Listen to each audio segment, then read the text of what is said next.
Hi అండి. నమస్తే. Welcome to our channel.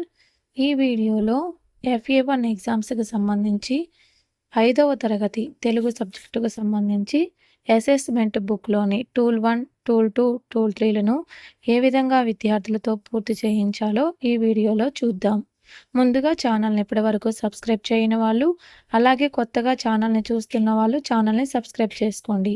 తర్వాత బెల్ ఐకాన్‌పై క్లిక్ చేసి అందులో ఆల్ అనే ఆప్షన్‌ని సెలెక్ట్ చేసినట్లయితే వీడియోని ఛానల్‌లో పోస్ట్ చేసిన వెంటనే మీకు నోటిఫికేషన్ రూపంలో తెలుస్తుంది. అలాగే మన ఛానల్‌లో 5వ తరగతి అన్ని సబ్జెక్ట్స్ వర్క్ బుక్స్, అలాగే టెక్స్ట్ బుక్ సంబంధించిన గ్రామర్‌ను కూడా అప్లోడ్ చేయటం జరుగుతుంది. ఈరోజు వీడియోలోకి వెళ్దాం. అసెస్మెంట్ బుక్లెట్‌లో తెలుగు సబ్జెక్టుకు సంబంధించి టూల్ 1లో మనం 5th క్లాస్‌కు విద్యార్థులతో ఏదైనా ఒక కథను రాయించి, ఆ కథను చదివించాలి. వాళ్ళు రాసిన విధానాన్ని, అలాగే చదివిన విధానాన్ని బట్టి మనం మార్కులనేవి కేటాయించాల్సి ఉంటుంది. అలాగే టూల్ 2లో భాగంగా వర్క్ బుక్స్‌ని పూర్తి చేసిన విధానము, అలాగే ఇవ్వబడిన హోంవర్క్‌ని కంప్లీట్ చేసే విధానాన్ని బట్టి, ఆ బుక్స్‌లోని వాళ్ళ యొక్క హ్యాండ్ రైటింగ్‌ని బట్టి మనం ఇక్కడ మార్క్స్ అనేవి కేటాయించాల్సి ఉంటుంది. పూర్తిగా టూల్ 2 అనేది రాతపూర్వక అంశాలకు సంబంధించి ఉంటుంది. అలాగే టూల్ 3లో ప్రాజెక్ట్ పని. మనం తెలుగు సబ్జెక్టుకు సంబంధించి FA1 ఎగ్జామ్స్‌కి తరగతి ఆధారిత ప్రాజెక్ట్ అనేది ఇవ్వాలి. వీటన్నిటిని ఇప్పుడు చూద్దాం. ఉదాహరణకు ఇక్కడ నేను మా విద్యార్థులకు ఇవ్వబడిన కథ పేరు మంచి మనసే గొప్ప సంపద.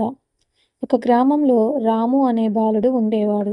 అతను చాలా మంచివాడు. ఒకరోజు పాఠశాలకు వెళ్తుండగా దారిలో ఒక వృద్ధుడు భారమైన సంచిని మోస్తూ ఇబ్బంది పడుతున్నాడు.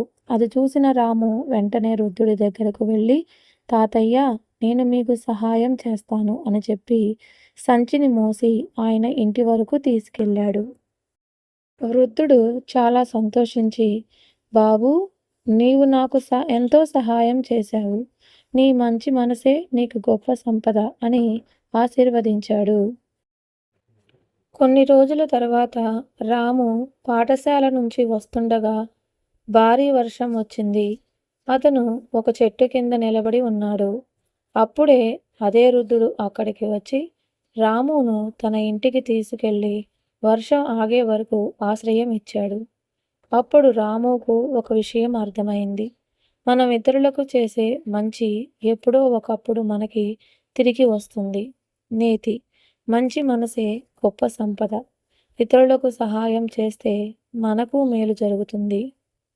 ఈ కథను విద్యార్థులు చక్కటి హ్యాండ్ రైటింగ్తో రాసి, అలాగే ఏ తప్పులు లేకుండా కథను అర్థవంతంగా చదివి వినిపించగలిగితే వారికి మనం 5 మార్కులు, లేదు అంటే వారు చదివిన విధానాన్ని బట్టి మనం మార్కులను కేటాయించాలి.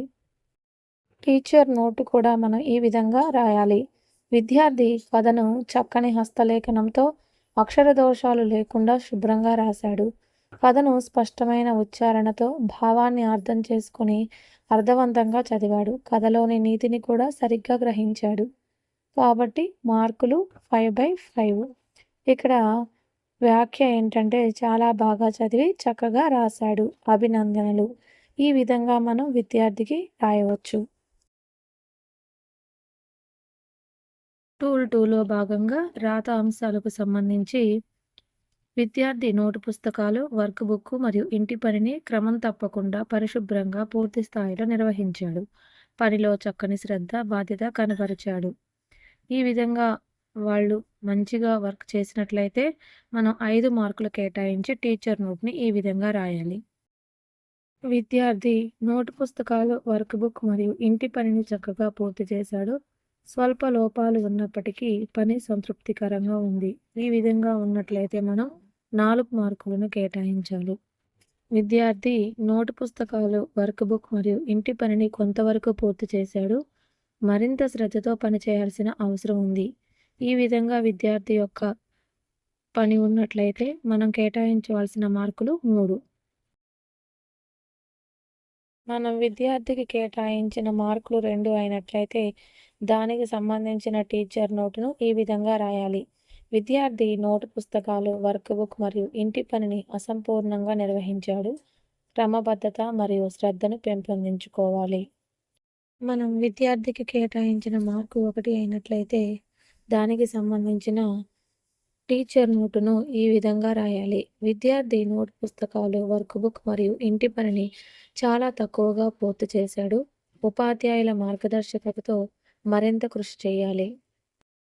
విద్యార్థికి 0 మార్క్స్ కేటాయించినట్లయితే విద్యార్థి నోటు పుస్తకాలు, వర్క్ బుక్ మరియు ఇంటి పనిని సమర్పించలేదు లేదా నిర్వహించలేదు. ఈ విధంగా మనం టీచర్ నోటును రాయాలి.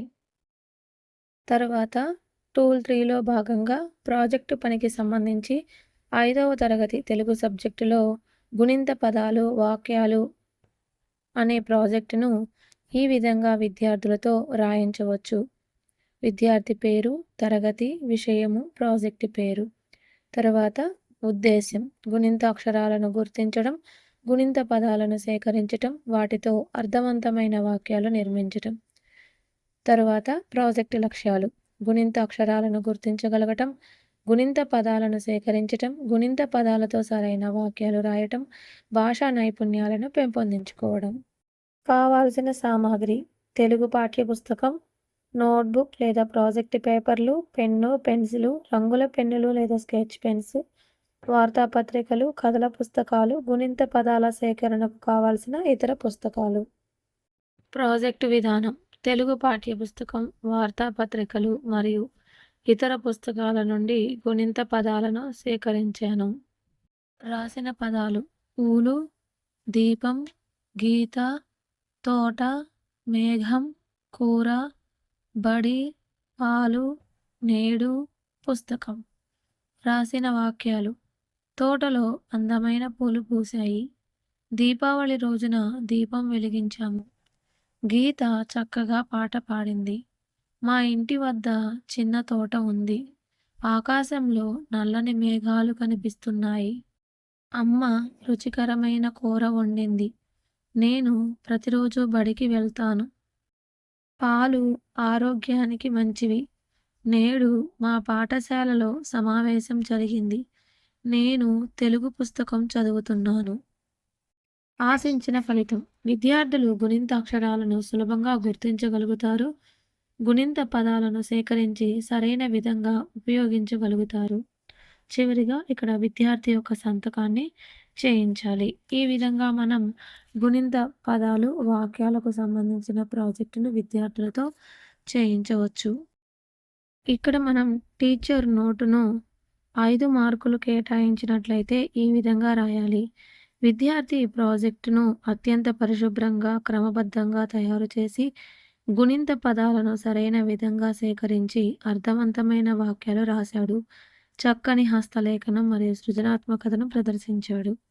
అదేవిధంగా మనం 4 మార్కులు ఇచ్చినట్లయితే దానికి సంబంధించిన టీచర్ నోటు అనేది విద్యార్థి ప్రాజెక్టును చక్కగా పూర్తి చేసి గుణింత పదాలు మరియు వాక్యాలను సరైన విధంగా రాశాడు.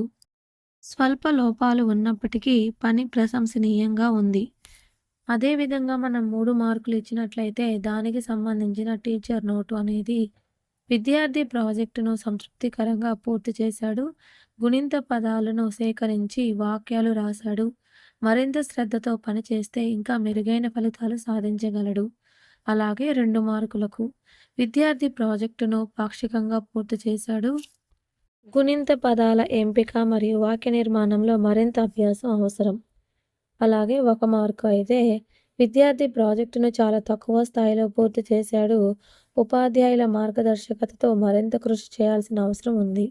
అలాగే 0 మార్కులు విద్యార్థి ప్రాజెక్టును సమర్పించలేదు లేదా అంశానికి సంబంధించిన పనిని పూర్తి చేయలేదు.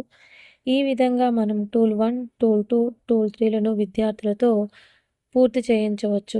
ఈ వీడియో మీకు నచ్చినట్లయితే లైక్ చేయండి, షేర్ చేయండి, అలాగే ఛానల్ని సబ్స్క్రైబ్ చేసుకోండి. మీరు చేసే చిన్న లైక్ వల్ల వీడియో ఎక్కువగా రీచ్ అవ్వడానికి అవకాశం ఉంటుంది. Thank you for watching.